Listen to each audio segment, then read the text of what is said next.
The scalding soup hit my face before I could react, my skin instantly burning as my mother's rage filled our kitchen. All because I refused to let Andrea take my car to Miami for spring break. My own mother, choosing her new stepdaughter over me. "Give her all your things or get out," she screamed, soup dripping from my chin onto the hardwood floor. So I left, quietly, without argument. 3 days later, when they returned from their weekend trip, the house was empty of everything valuable, and a man in a suit was waiting.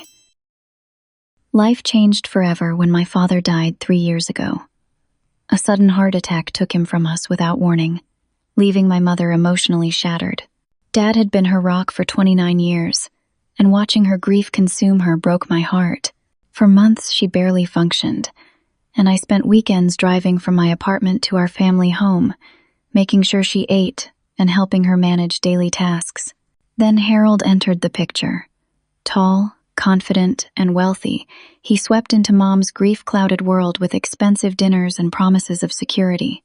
A widower himself, he understood her pain, or so he claimed. 6 months after meeting, they were married in a small ceremony that felt rushed and hollow. I forced a smile through the reception, trying to ignore the warning bells ringing in my head. "He makes me happy again, Coco," Mom had insisted when I questioned the speed of their relationship. "You should be grateful someone wants to take care of me."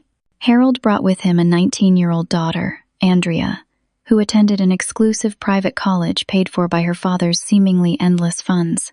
With perfectly highlighted blonde hair and designer clothes, Andrea exuded entitled confidence from the first day I met her. At 27, I had built my own life. After graduating from law school, I secured a position as a paralegal at Jackson, Winters & Associates, one of the most prestigious firms in town.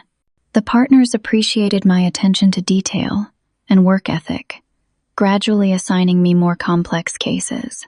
I lived in a modest but comfortable apartment downtown, drove a car I had purchased with my own savings, and managed my finances independently.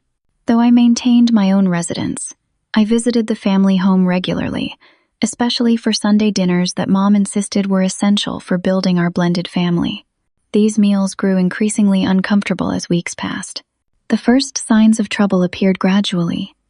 Mom began deferring to Harold's opinions on everything from dinner choices to financial decisions. Her once strong voice grew quieter, her preferences subordinated to his wishes. When I mentioned this change, she dismissed my concerns with practiced phrases that sounded rehearsed. "Harold is the head of our household now," she would say, her eyes darting to gauge his reaction. "A good wife supports her husband." Then Andrea started borrowing my belongings whenever I visited. I discovered her wearing my cashmere sweater one Sunday, stretched across her broader shoulders. Andrea needed something nice for her date, Mom explained when I pointed this out. "You have so many beautiful things, Coco. You need to share." "That sweater cost $300, I replied, and she didn't ask. "She's just young," Mom said, her voice taking on an edge. "You need to be more understanding." The pattern continued. My designer boots returned scuffed and muddy. My favorite silk blouse reappeared with a wine stain. Each time, Mom defended Andrea, while Harold watched with subtle satisfaction. The situation came to a head during a family dinner in early February. Andrea announced her acceptance to a summer program in California, casually mentioning she would need reliable transportation. Harold set down his fork and turned toward me with a rehearsed smile. "Coco, Andrea was telling me about that nice car of yours. The Audi, right? Since you live downtown and can use public transportation, we thought Andrea could use your car for the summer. Maybe indefinitely." I froze mid-bite, processing his audacity. Before I could respond, Mom nodded enthusiastically. "It makes perfect sense, honey," she agreed, not meeting my eyes. "Andrea really needs her own vehicle, and you barely use yours." The conversation continued around me as they discussed my car, as if the decision had already been made. Andrea detailed her plans for my vehicle, while Harold nodded approvingly. My mother, the woman who had taught me to stand up for myself, sat silently complicit in their scheme. That night marked the first major betrayal, a clear signal that in this new family dynamic, my needs and boundaries meant nothing. The woman who had once fiercely protected me was now offering me up as a sacrifice to please her new family. The following week, I established clear boundaries regarding my possessions. I called Mom when I knew Harold would be at work, hoping for a rational conversation. "My car isn't available for Andrea," I explained firmly. "I need it for work and weekend errands, and I'd appreciate if she would ask before borrowing my clothes." "You've always been so selfish, Coco," Mom responded, her voice carrying an unfamiliar harshness. "Family means sharing. Andrea considers you her sister now." The guilt trips intensified. Mom called daily, her voice alternating between disappointed sighs and sharp criticism. "Andrea needs a proper sister figure," she would say. "Harold does so much for us, and you can't even share with his daughter." Despite my boundaries, Andrea showed up at my apartment one evening, surprising me when I returned from work. "How did you get into my building?" I asked, finding her lounging on my sofa. "Your mom gave me your spare key," she replied, flipping through a magazine.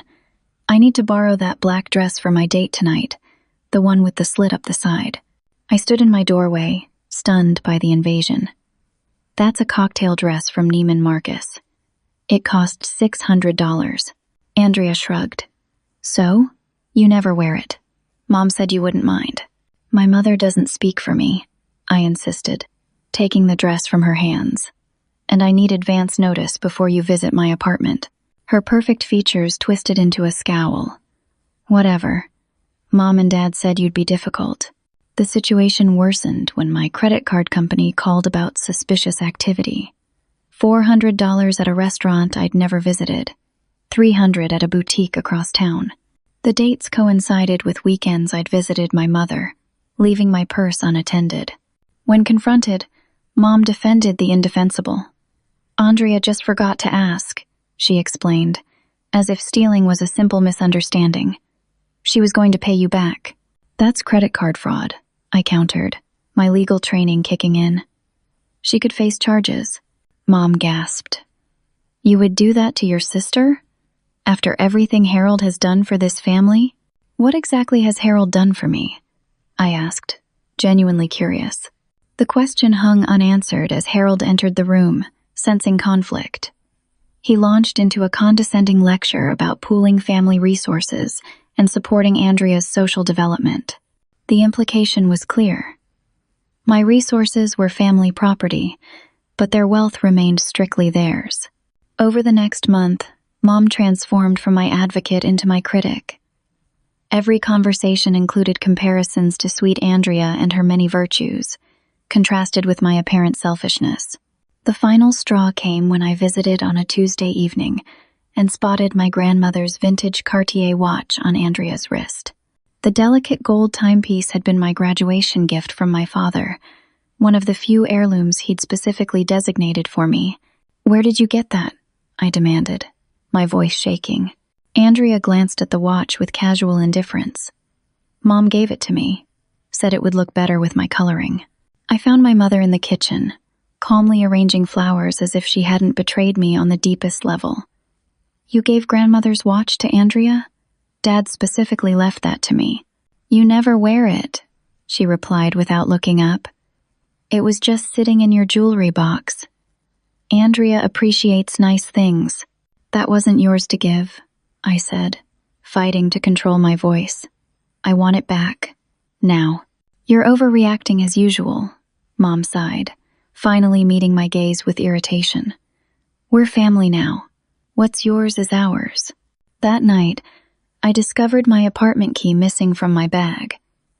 When I called Mom to ask about it, she casually admitted she'd taken it. "I gave it to Andrea for safekeeping," she explained, "in case of emergencies. She's more responsible than you, always losing things." My sense of violation deepened when my bank called the next morning. Someone had attempted to add an authorized user to my accounts. The name? Andrea Phillips. The authorization code had been sent to my mother's email address. "We just wanted to make things easier for everyone," Mom explained when I confronted her. You're being paranoid, Coco. This is what families do. It wasn't what families did. It was what thieves did. And it was becoming increasingly clear that in my mother's new world order, I was merely a resource to be exploited. The escalating violations of my boundaries left me feeling vulnerable and betrayed. I contacted my friend Jessica, a fellow law school graduate who specialized in estate law at a competing firm. "This isn't just inappropriate," Jessica said after hearing my situation. "What they're doing borders on identity theft and financial fraud. You need to protect yourself." Under her guidance, I took immediate steps. I changed all my passwords, froze my credit reports, and installed a security camera at my apartment entrance. I revoked all spare keys and had my locks changed. The bank flagged my accounts for heightened security, requiring photo ID for any changes. With my immediate security addressed, I forced myself to attend the weekly Sunday dinner, hoping the situation might improve if I maintained clear boundaries. The tension was palpable as we gathered around the dining table. Harold dominated the conversation with stories about his business successes, while Mom nodded admiringly. Andrea texted throughout dinner, occasionally looking up to smirk in my direction. "I have exciting news," Andrea announced during dessert. "The girls and I finalized our spring break plans. We're driving to Miami next week." Harold beamed with approval. "That sounds wonderful, sweetheart. A well-deserved break from your studies." Andrea turned toward me with calculated innocence. "I'll need to borrow your car, Coco. Mine's in the shop, and the girls are counting on me to drive." "I'm sorry, but that won't be possible," I replied calmly. "I need my car for work, and my insurance doesn't cover other drivers." The room fell silent. Andrea's expression hardened while Harold set down his fork with deliberate slowness. "Surely you can take public transportation for a week," he said, his tone making it clear this wasn't a request. "Andrea's friends are counting on her." "I have court appearances scheduled in 3 different counties," I explained. "Public transportation isn't an option. Besides, my car is legally in my name only." "You could add her to your insurance," Mom interjected, avoiding my gaze. "It would only be temporary." I took a steady breath. "I'm not comfortable with that. Andrea has had 2 accidents in the past year. My insurance rates would skyrocket." "Those weren't my fault," Andrea protested. "And your car just sits in your building's garage most of the time anyway." "My decision is final," I stated firmly. "I'm sorry you need to make other arrangements." Harold's face flushed with anger. "You've always been difficult, Coco. Not a team player. This family has done everything to include you, and you constantly reject our efforts." "What family?" I asked quietly. "The one that takes my things without permission? The one that tries to access my financial accounts without consent?" "That's enough," Mom interjected, her voice rising. "Just let her have the car, Coco. She deserves something nice for once." "For once?" I echoed in disbelief. "Andrea has everything handed to her. Her tuition, her apartment, her clothes.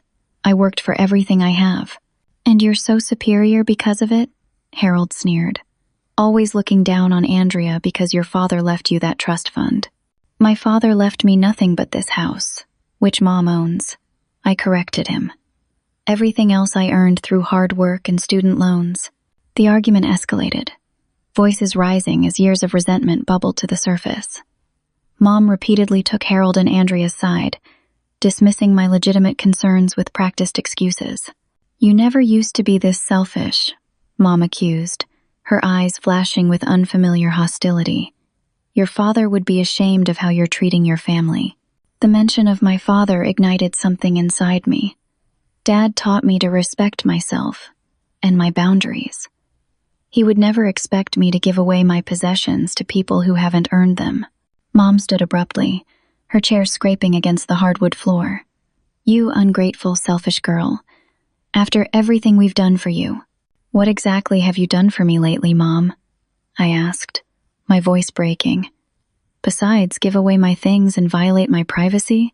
What happened next occurred so quickly I had no time to react. Mom grabbed her bowl of hot soup from the table and hurled it directly at my face. The scalding liquid splashed across my skin, instantly burning my cheek and neck. Pain seared through me as I gasped in shock, soup dripping down my blouse and onto the floor. The room fell silent except for my strained breathing. Andrea's mouth hung open in surprise while Harold watched with unsettling calmness. Mom stood rigid, her empty bowl still clutched in her hand, no remorse visible on her face. "Give her all your things or get out," Mom screamed, her voice unrecognizable with rage. "I'm tired of your selfishness."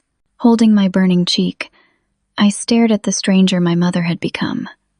Without a word, I collected my purse and walked out, soup still dripping from my hair.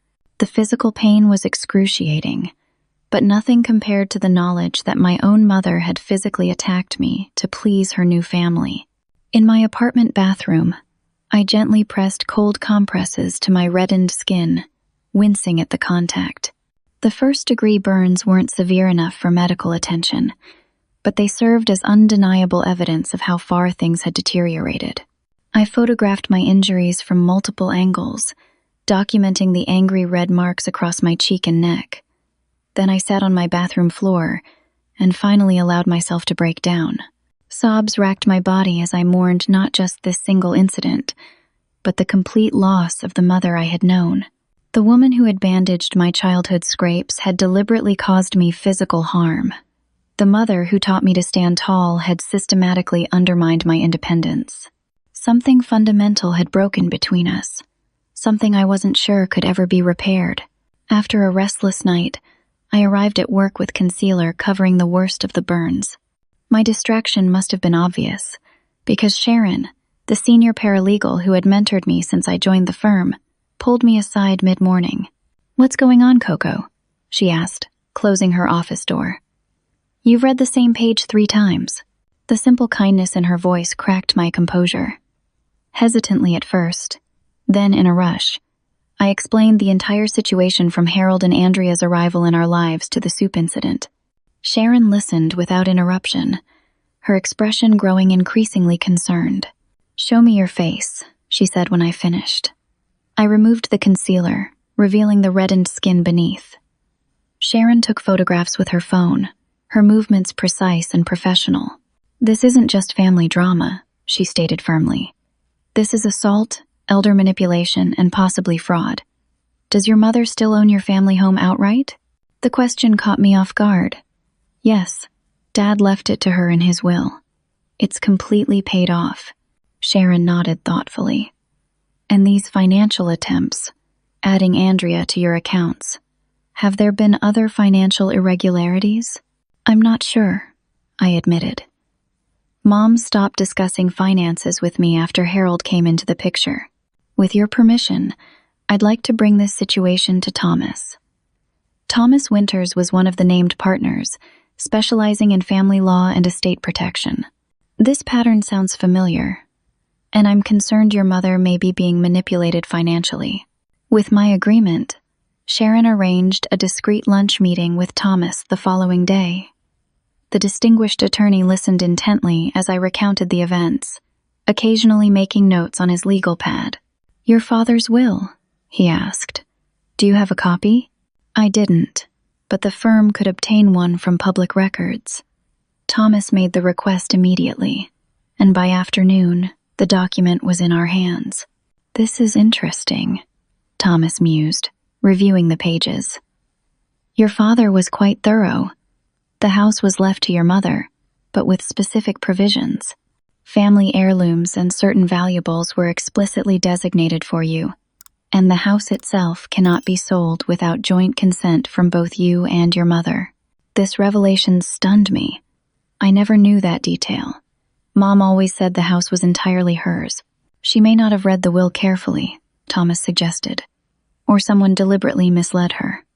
Either way, any attempt to sell the property without your signature would be fraudulent." With Thomas's guidance, I began a careful investigation. A private investigator discovered Harold had significant gambling debts and a pattern of targeting wealthy widows. 3 previous marriages had ended after he systematically drained his wives' accounts. More disturbing, he had already initiated paperwork to sell my mother's house, forging signatures where necessary. They're planning to leave town once the sale goes through, the investigator reported. Hurled has been transferring funds to offshore accounts for months. Even more shocking, we discovered Andrea had been secretly recording conversations with me, then editing them to create misleading narratives that she shared with my mother. Listen to this, the investigator said, playing a digital file. My voice, clearly spliced from different conversations, appeared to mock my mother and call her weak and pathetic. No wonder Mom had grown increasingly hostile toward me. As we built our case, my mother called one evening, her tone artificially pleasant. "Hurled, Andrea and I are heading to the lake house this weekend," she announced. "When we return on Monday, I expect you'll have made the right decision about Andrea's car situation.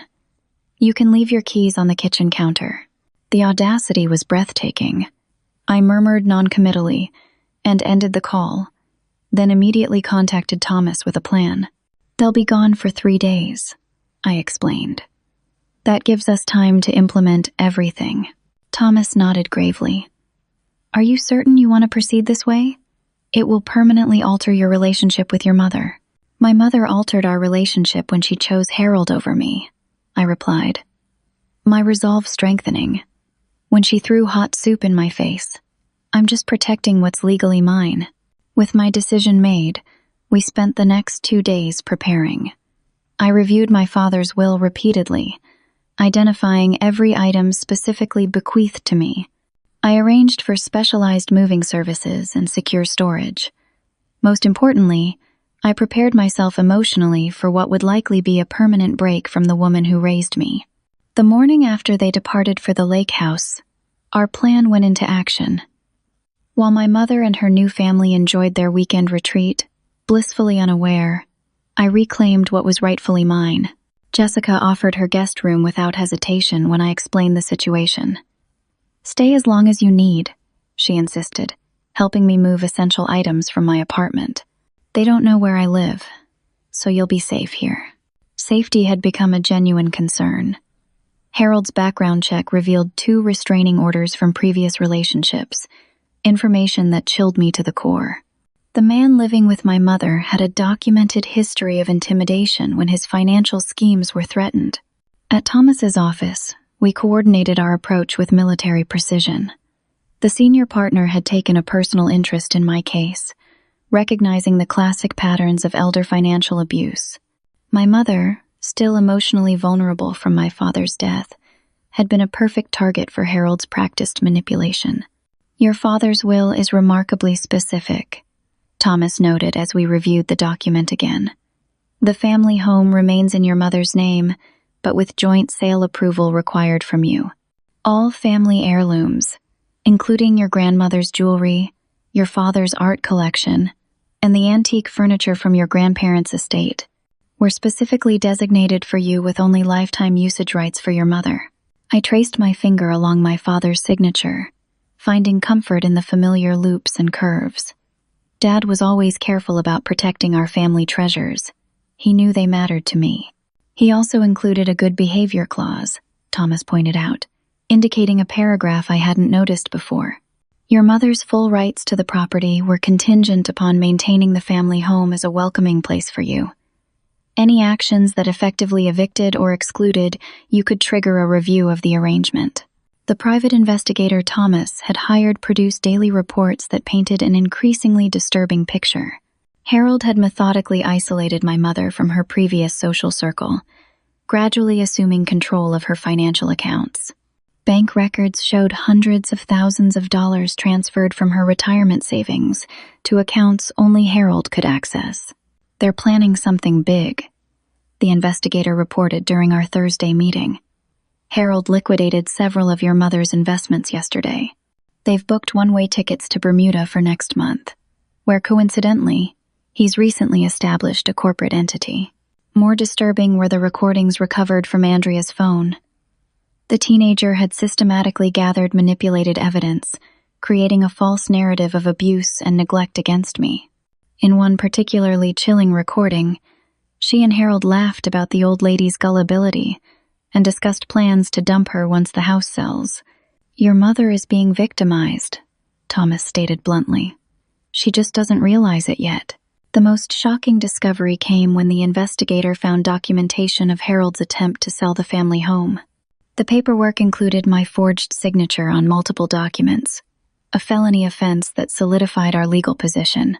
"We have enough for criminal charges," Thomas confirmed, "but proceeding carefully is essential for your mother's emotional well-being." While the legal team built our case, I focused on logistics. Moving companies were scheduled, storage units secured, security specialists hired to change locks and install monitoring systems. Everything timed perfectly to coincide with the family's weekend trip to the lake house. Friday morning, my mother called with a final reminder. "We're leaving for the lake house in an hour," she said, her voice carrying a warning edge. "When we return Monday afternoon, I expect your full cooperation with Andrea's needs. If you can't be part of this family properly, you don't need to be part of it at all."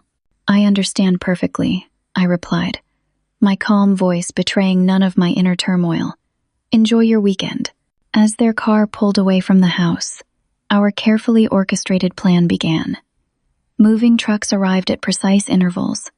Security specialists changed exterior locks. A forensic accountant began documenting every financial record in the home office. Working from my father's detailed inventory, I reclaimed every item specifically bequeathed to me: grandmother's antique vanity and jewelry collection, dad's carefully curated art pieces, family photo albums and heirlooms that held generations of memories. In the master bedroom, I found my belongings scattered among Andrea's things: my missing cashmere sweaters, the designer shoes I thought I'd misplaced.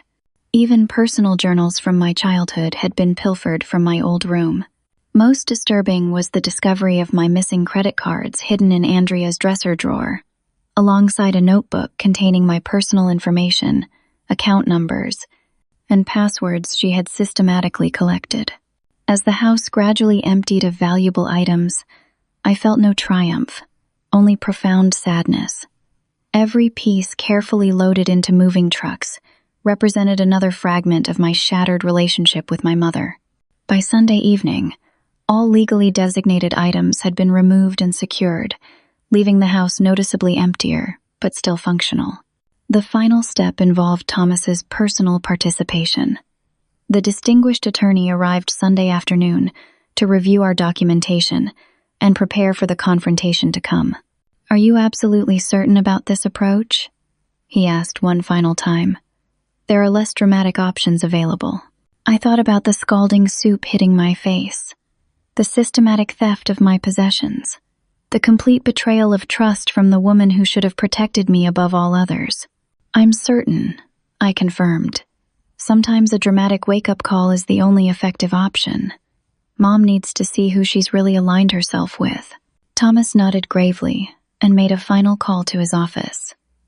Everything was prepared for Monday afternoon, when my mother and her new family would return to find their carefully constructed world dismantled around them. That night, in Jessica's guest room, I slept soundly for the first time in months. Whatever happened next, I had reclaimed my power and protected what was rightfully mine. The rest would be up to my mother. Monday afternoon arrived with ominous storm clouds gathering on the horizon. From Jessica's car parked discreetly down the street, I watched Harold's expensive SUV pull into the driveway of the family home. My mother emerged from the passenger side, laughing at something Andrea said from the back seat. They looked relaxed and happy, completely unaware of what awaited inside. I remained in the car as they unloaded their weekend bags and approached the front door. Harold's confused expression when his key failed to work was visible even from a distance. He tried repeatedly, growing increasingly frustrated while Mom and Andrea watched with concern. Eventually, Mom used her key, which still functioned, and the family disappeared inside. I counted silently, waiting for the inevitable reaction. 3 minutes later, my phone rang, my mother's name flashing on the screen. "What have you done?" she screamed, her voice shrill with panic. "Where is everything? Where are my things?" "Your things are exactly where they've always been," I replied calmly. "I've only taken what legally belongs to me, as specified in Dad's will." "You've stolen from us," she shrieked.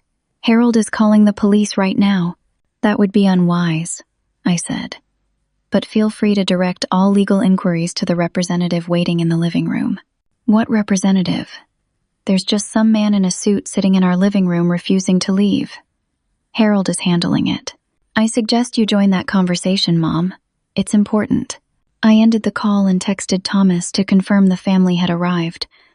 From my vantage point, I could see the growing commotion through the living room windows, Harold gesticulating wildly, Andrea pacing with her phone, my mother standing frozen in apparent shock. 20 minutes later, Thomas called. "They're ready for you," he said simply. "Harold is volatile but contained. Your mother is processing." Jessica squeezed my hand supportively as I exited her car. "Want me to come with you?" I shook my head. This part I need to do alone. The walk to my childhood home felt simultaneously endless and too brief. Each step carried me toward a confrontation 3 years in the making, since the day Harold first entered our lives. The weight of my father's absence had never felt heavier than in this moment. Inside, the scene was exactly as I had anticipated. Harold stood red-faced and threatening, while Thomas remained professionally composed in my father's favorite armchair. Andrea had positioned herself dramatically on the sofa, tears streaming down her carefully made-up face. And my mother, looking suddenly small and uncertain, hovered between them, belonging to neither side. "You ungrateful little thief," Harold spat when I entered. "You had no right to take anything from this house." Thomas raised an authoritative hand. "Mr. Phillips, I've already explained that Miss Walker had every legal right to remove the items specified in her father's will. In fact, you've been fortunate she waited this long to exercise those rights." "Mom," I said, ignoring Harold completely, "have you read the documentation Thomas provided?" She clutched a folder of papers, her hands trembling slightly. "I don't understand what's happening. Why would you do this to me?" "I didn't do anything to you," I replied gently. "I protected what Dad left for me, what you've allowed to be systematically taken and redistributed without my consent." "That's ridiculous," Harold interrupted. "Amelia has been nothing but generous with this selfish daughter of hers." Thomas cleared his throat meaningfully. "Mr. Phillips, given the evidence we've compiled, I strongly suggest you choose your next words carefully." "What evidence?" my mother asked, her voice small and confused. "What is he talking about, Harold?" Before Harold could respond, the doorbell rang. Andrea jumped nervously, her tear-streaked face suddenly apprehensive. Thomas nodded toward the door. That would be our final participant in today's discussion. I opened the door to find Ryan Cooper, the private investigator, holding a slim briefcase. His professional demeanor seemed to further agitate Harold, whose face had progressed from red to nearly purple. "This is private property," Harold shouted. "You have no right to bring strangers into our home." "Actually," Thomas interjected, "according to Mr. Walker's will, which I've highlighted for Mrs. Phillips' review, this house remains under joint protective ownership. Miss Walker has every right to invite legal representatives here." My mother sank into a chair, looking genuinely bewildered. "Coco, please explain what's happening. Where are grandmother's paintings? Where's the silver collection? What have you done?" "Everything is in secure storage," I assured her. "Nothing has been sold or damaged. I simply removed what was legally mine before it could be taken from me, as has happened repeatedly over the past 2 years." Ryan placed his briefcase on the coffee table and addressed my mother directly. "Mrs. Phillips, I'm a licensed private investigator hired to document certain concerning patterns of behavior. With your permission, I'd like to present my findings." "Absolutely not," Harold interjected. "Amelia, this is an invasion of privacy. Tell them to leave immediately." My mother looked between Harold's angry face and my calm one, indecision, clear in her eyes. For a moment, I glimpsed the woman she had been before grief made her vulnerable, the mother who taught me to seek truth even when inconvenient. "I want to see," she said finally, her voice strengthening. "I want to understand what's happening." "You can't be serious," Harold exploded. These people have broken into our home, stolen our possessions, and now want to slander me with whatever fabricated evidence they've created. The evidence isn't fabricated, Mr. Phillips, Ryan replied evenly, opening his briefcase to remove a thick file. It includes bank records showing transfers of $325,000 from Mrs. Phillips' retirement accounts to offshore holdings in your name only.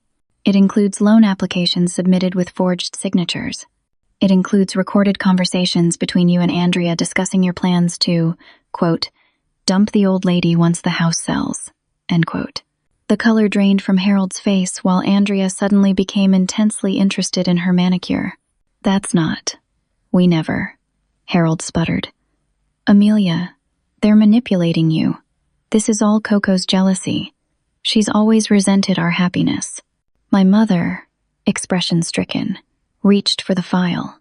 Let me see the transfers. Ryan handed her a detailed financial report, each unauthorized transaction highlighted and annotated. Her hands trembled as she flipped through the pages, recognition dawning in her eyes. I never authorized these, she whispered. Harold told me he was consolidating our retirement planning. He said it was for tax purposes. And these? Ryan produced the real estate documents bearing her forged signature. Did you authorize the sale of your home for $300,000 below market value to a corporation that traces back to Mr. Phillips' brother in Florida? Mom's face crumpled as the truth became undeniable. No, I would never sell our home. James and I bought this house when Coco was born. It holds everything that matters. Harold's defense strategy shifted instantly. Darling, it was meant to be a surprise, a fresh start for us. You've been so tied to the past, to James's memory. I was trying to help you move forward. By stealing from me? Mom asked, her voice gathering strength. By planning to abandon me? That's completely fabricated, Harold insisted. Where's your proof of such ridiculous claims? Ryan silently placed a digital recorder on the table and pressed play. Harold and Andrea's voices filled the room, crystal clear and undeniably authentic. Once the house sells, we transfer everything to the Bermuda account, Harold's recorded voice stated. The old lady will never track it down. By the time she realizes we're gone, we'll be set up in the new place. Andrea's voice followed, laughing. She's so pathetic, thinking you actually love her, as if anyone could love someone that desperate and clingy. The insurance policy was the real prize anyway, Harold continued on the recording. Between that and liquidating her investments, we're looking at nearly $2 million. Not bad for 18 months of pretending to care about the widow and her annoying daughter. With each word, my mother seemed to physically diminish, decades of confidence and self-assurance draining away. When the recording ended, the room remained silent, except for her quiet sobs. Andrea finally spoke, her voice petulant and defensive. It wasn't my idea. Dad said we needed to secure our future. The market is unstable. By stealing my mother's life savings? I asked. By selling her home out from under her? By isolating her from everyone who truly cares about her? You abandoned her after your father died, Andrea accused. She was alone and miserable until we came along. I visited every weekend. I corrected calmly. I managed her household affairs while she grieved. I arranged grief counseling that she suddenly canceled after meeting Harold. I never abandoned her. Harold, recognizing the collapse of his schemes, attempted a new approach. Amelia, darling, these recordings are obviously edited. Coco has always been jealous of our relationship. This is her attempt to drive us apart. My mother raised her tear-stained face, studying Harold with new clarity. Did you forge my signature on the house sale documents? Harold hesitated a fraction too long. Of course not. The realtor must have made a mistake. And my retirement accounts? Did you transfer funds without telling me? I was consolidating our finances, like any husband would, for our future together. My mother turned to Andrea. And you? Have you been recording private conversations? Editing them to make Coco sound cruel? Andrea's silence was damning. Mrs. Phillips, Thomas interjected gently. We have substantial evidence of financial fraud, identity theft, and conspiracy. Mr. Phillips has systematically exploited your grief and trust to appropriate your assets. We're prepared to pursue criminal charges, but wanted to discuss options with you first, given the personal nature of the situation. Mom looked around the half-empty living room, the bare walls where family portraits had hung, the vacant spaces where antiques had stood for generations. Then her gaze settled on me, noting the fading burn mark still visible on my cheek. "I threw soup at you," she whispered, horror dawning in her expression. "Hot soup. I could have seriously injured you." "You weren't yourself," I offered, the anger I'd carried softening slightly at her genuine distress. "You haven't been yourself since Harold entered our lives." Harold made one final desperate attempt. "Amelia, don't let them manipulate you. We can still salvage this. We'll postpone the house sale, recover whatever she's stolen. We can work through this as a family."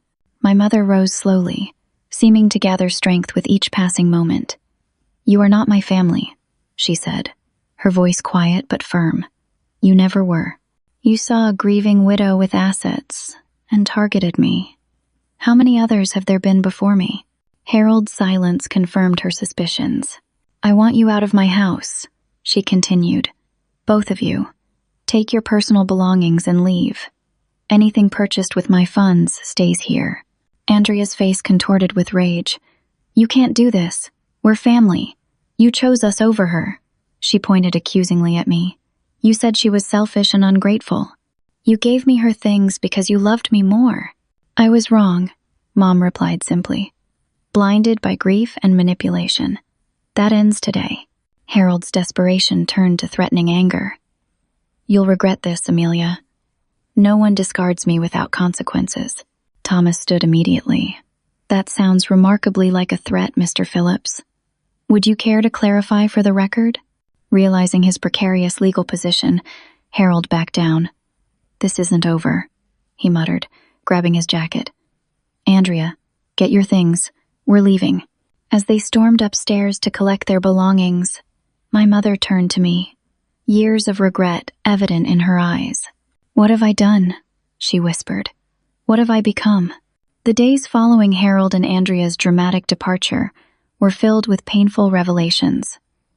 With Thomas's guidance, we documented the full extent of Harold's financial exploitation.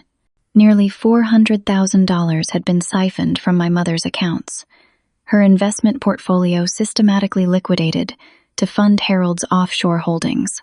"We'll recover what we can," Thomas assured us during a strategy meeting in his office.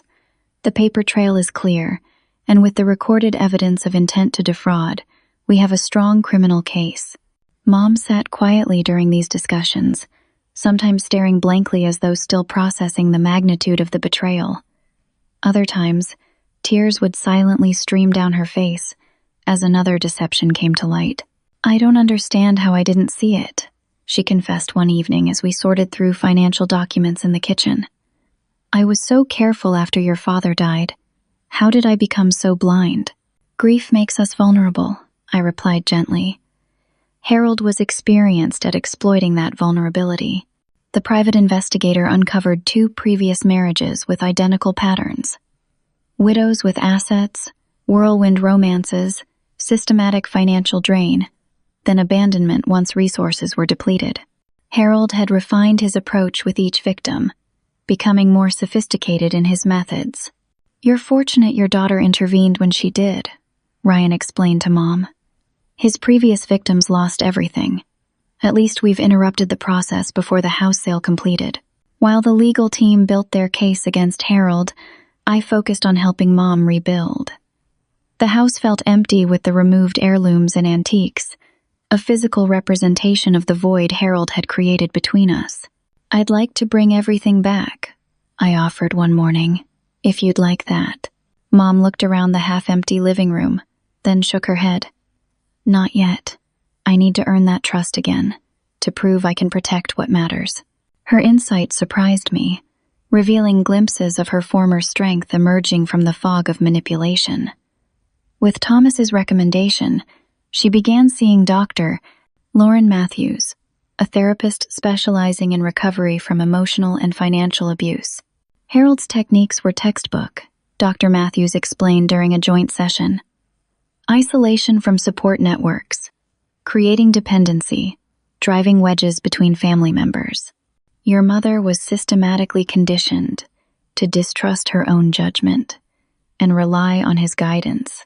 These explanations helped me understand, but forgiveness came slowly. The memory of scalding soup against my skin, of my mother's transformed face twisted with unfamiliar rage, couldn't be easily erased. 2 weeks after Harold's departure, Mom knocked hesitantly on Jessica's guest room door, where I was still staying while we rebuilt our relationship. "I have something for you," she said, holding a small velvet box.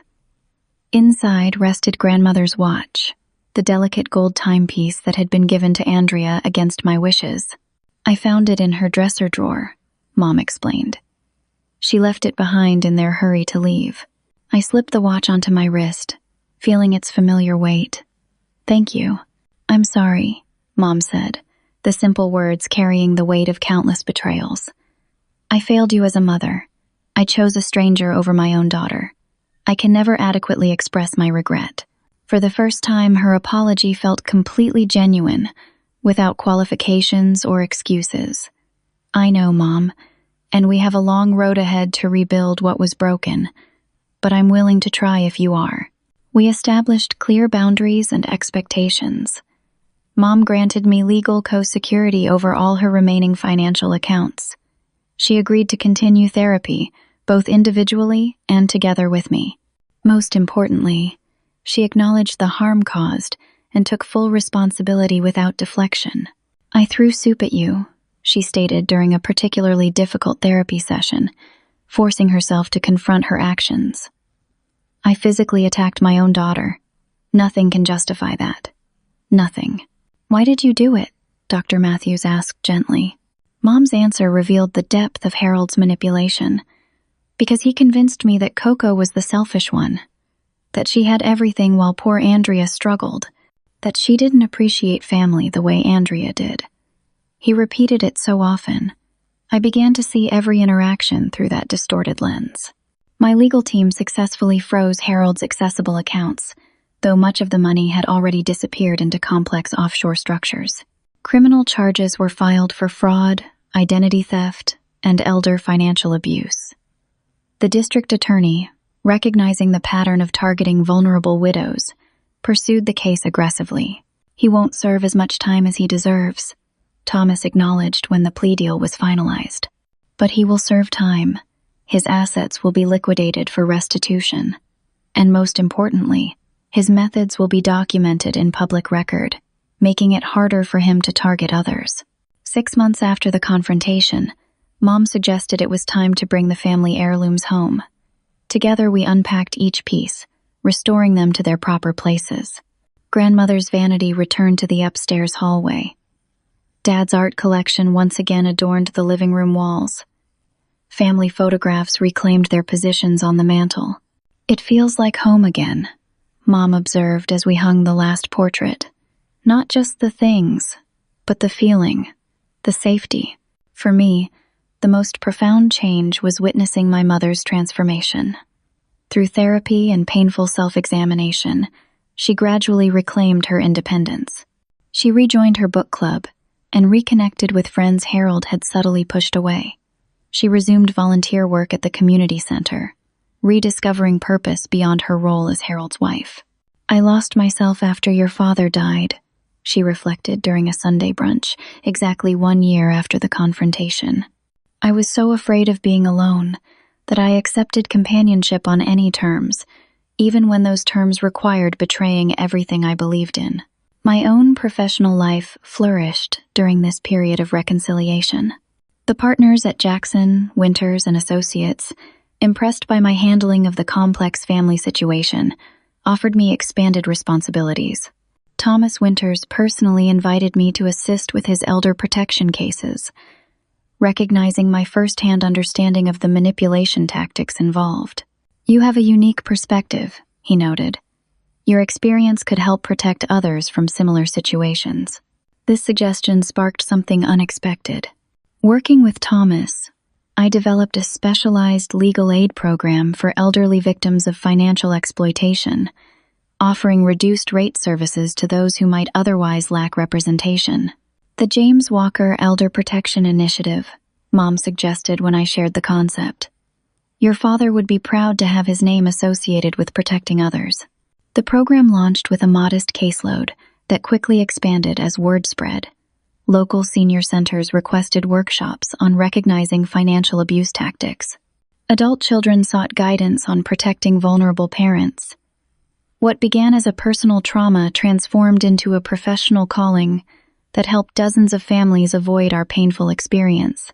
Mom became an unexpected ally in this work, occasionally speaking at seminars about her experience from the victim's perspective. Her willingness to share her vulnerability helped others recognize warning signs in their own relationships. If I can help one person avoid what happened to me, she explained, then some good will have come from this experience. Our personal relationship healed gradually, through consistent effort and mutual respect.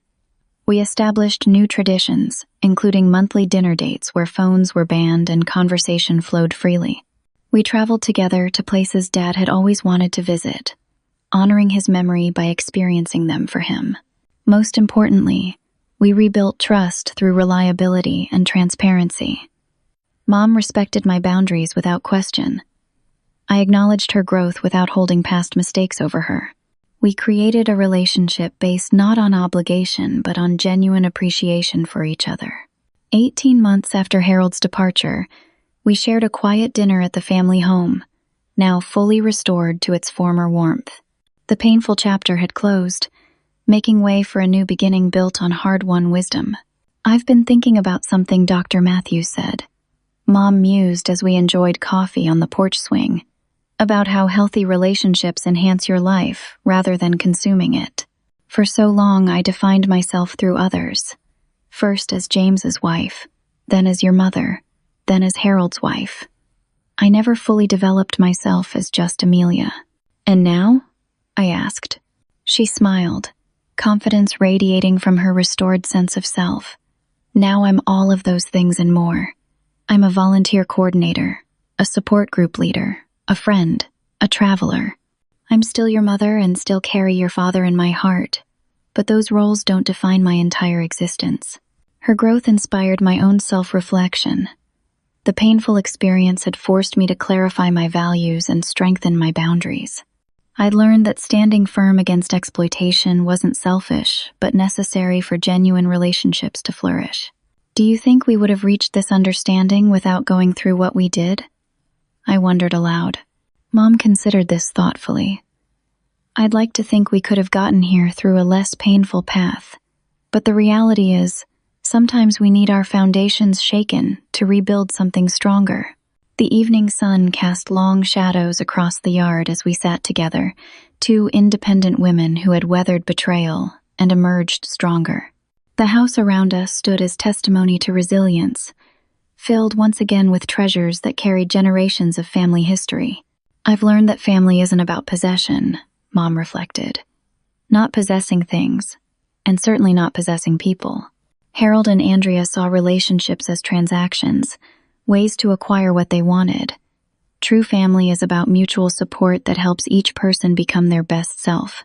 As darkness fell, I considered how far we'd come from that terrible moment when scalding soup and angry words shattered our relationship. The journey back to trust had been neither quick nor easy, but the connection we'd rebuilt was stronger for having been so thoroughly tested. I think the most important lesson, I offered, is that genuine love creates freedom rather than constraints. It builds up rather than diminishes. Mom nodded, reaching for my hand. And sometimes, when something precious breaks, the repaired version becomes stronger at the damaged places. Like the Japanese art of kintsugi, where broken pottery is mended with gold, our reconstructed relationship showed its repair lines plainly. But those visible mends added character and strength, creating something more valuable than the unbroken original. Have you ever had to rebuild trust with someone you love? Every relationship faces challenges, but it's how we respond to those challenges that defines us. If this story resonated with you, Please share your thoughts in the comments.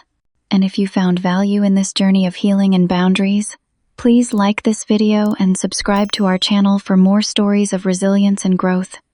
Thank you for sharing this emotional journey with me. Remember, sometimes the strongest relationships are those that have been broken and carefully, lovingly repaired.